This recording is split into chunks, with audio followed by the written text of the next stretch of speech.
Hey, Saints, if you've ever heard someone use the statement, be careful, they've got their eye on you, be grateful that that's not who God is.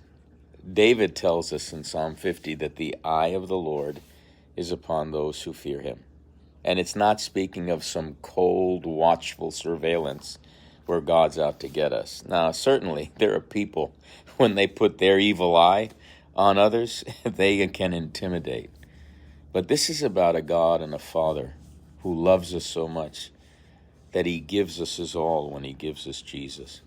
So his gaze on us is a covenantal gaze of loyal, endless, faithful love.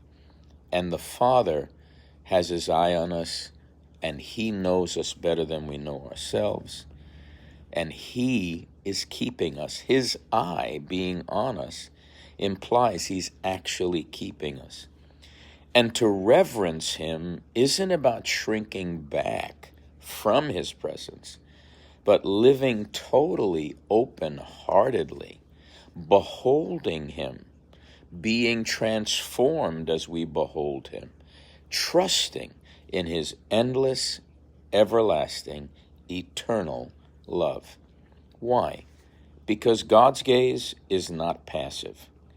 It's a gaze that rescues, recovers, refreshes, renews, restores, and add however many re's you want.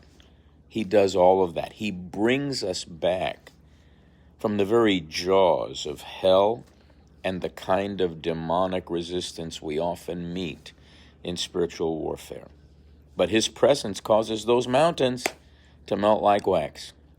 And what we need to remember is that the God who keeps his eye on us is also very aware of what's surrounding us. He's got his eye on those things that seek to undo us, and he spreads a table before us in the presence of our enemies so that when we feel the most empty, the most barren, and where we feel like death and famine can overtake us, along with despair, disillusionment, or the quiet starvation of our souls, he prepares a feast for us in the very presence of our enemies. And his deliverance, his delivering power, touches everything we find ourselves facing.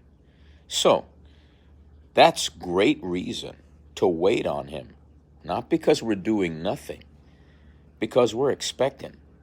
Our eyes look to him even as he keeps his eye on us because we're holding space for his help and his shield to show up when we need it and to cover us completely.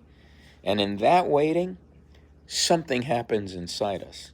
Our hearts begin to rejoice, not because the circumstances have shifted yet, but because we've settled our trust in the one whose name we can trust that's higher than any other name. We've anchored ourselves in the one who was and is about to arrive. And so we can say with David, let your steadfast love rest on us, Lord, in the same measure that we've placed our trust in you. And guess what? We find that love always meets us right there. Never late, never lacking, always enough, always right on.